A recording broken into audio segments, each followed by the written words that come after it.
안녕하십니까, 최남건입니다. 금일은 LG우플러스 1분기 실적 리뷰를 가지고 왔습니다. 제목에 넣어놓은 것처럼 시가총액 8조 원도 무리는 아닌 실적이라고 봤는데요.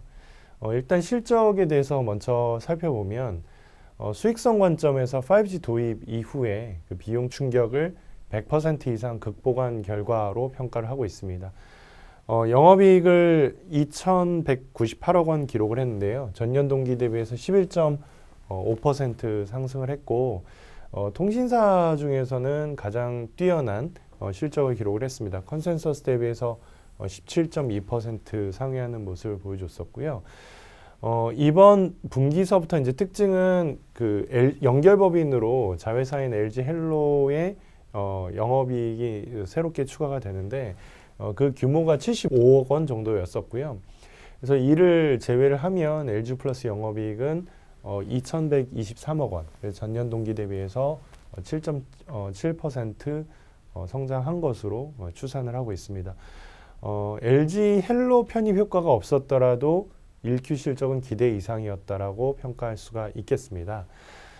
이렇게 실적이 좋았던 이유는 성장성에 기반을 두고 있다라고 보고 있는데요.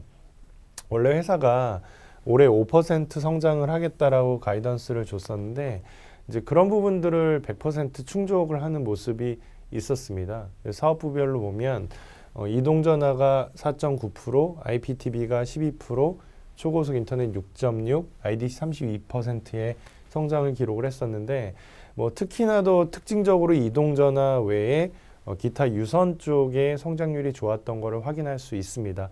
즉 언택트 효과가 있었던 것으로 판단을 할 수 있겠습니다.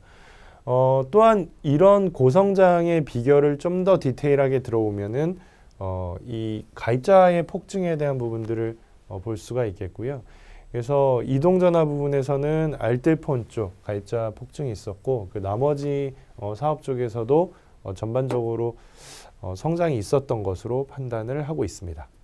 그 다음으로는 이제 그 성장 목표 가이던스에 대한 부분들을 좀 정리를 해드리겠는데요. 일단 그 이번 실적 발표에서 가장 특징적인 점은 5G와 관련된 목표를 기존 대비해서 하향 조정을 했다라는 겁니다. 기존에는 30%의 목표를 갖고 있었는데 23에서 25% 수준으로 하향 조정을 했고요. 또한 2분기에도 비용 통제를 해서 전체적으로 수익성을 유지할 것이다라는 부분을 확인을 했습니다.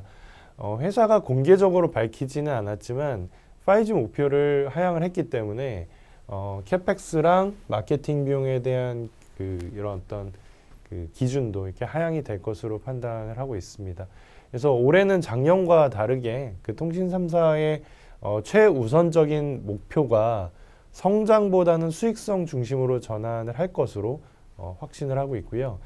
특히나 외국인 투자자 같은 경우에는 이런 수익성에 대해서 좀 더 무게중심을 두고 판단을 하기 때문에 그러니까 전반적으로 외국인 투자자의 컴백을 예상을 하고 있습니다.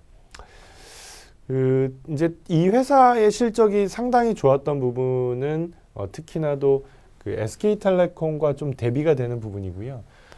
별도 이익이 SKT 대비해서 85%까지 올라가는 모습을 보여줬었는데 참고로 2011년 1분기 기준에 이 비율은 13.2%였었습니다. 그러니까 근 10년에 걸쳐서 LG우플러스는 SKT 대비해서 대략 한 7배 이상 성장을 따라잡는 모습이 있었다라고 정리를 할 수 있겠습니다.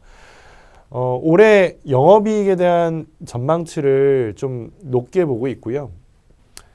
그래서 이게 재밌는 점은 SK텔레콤 별도 영업이익 대비해서 LG우플러스 별도 이익 비율이 85%를 넘어섰고 2011년 1분기 기준으로 동비율이 13.2%였었기 때문에 근 10년에 걸쳐서 LG우플러스는 SKT 대비 대략 7배 정도 더 빠른 성장을 기록을 했다라고 보실 수 있겠습니다. 올해 연간 영업이익을 8,373억 원 정도로 보고 있습니다. 작년 대비해서는 20% 이상 늘어난 영업이익으로 판단을 하고 있고요.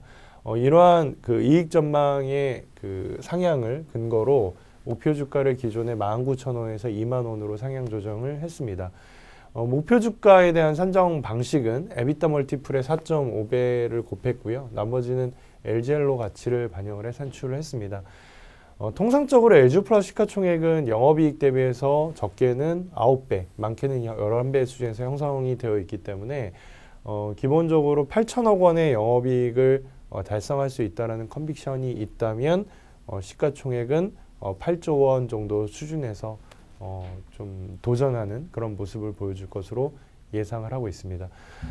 제가 LG 플러스를 이제 상당히 좋게 보는 이유 중에 하나는 사실 올해 통신 3사가 그 작년과 다르게 5G 비용 충격에서 회복되는 과정에 진입을 할 텐데 상대적으로 더 빠른 속도로 그 회복되는 모습이 나오지 않을까라고 전망을 하고 있고요. 특히나도 그 LG 플러스에 대한 외국인 지분율은 현재 35% 레벨까지 낮춰져 있는데 이게 사실 5G에서 너무나도 많은 비용을 지출을 했기 때문에 외국인들의 이런 어떤 그 우려로 인해 그 지분율이 많이 떨어진 상황이긴 하거든요. 그래서 이런 식으로 이제 방향성이 바뀌게 되면은 외국인 투자자가 컴백을 할 수 있다라고 판단을 했고요. 실제로 실적 발표 이후에 외국인들의 수급이 좀 바뀐 모습을 보여주고 있습니다. 고로 LG 플러스 같은 경우에는 이런 어떤 수익성에 대한 기조가 유지되는 이상은 당분간 그 우상향하는 주가가 우상향하는 모습을 보여줄 것으로 전망을 하고 있습니다. 탑픽 위견을 그대로 유지를 하겠습니다. 예, 이상으로 금일 LG 플러스 1분기 실적에 대한 리뷰를 마치도록 하겠습니다. 감사합니다.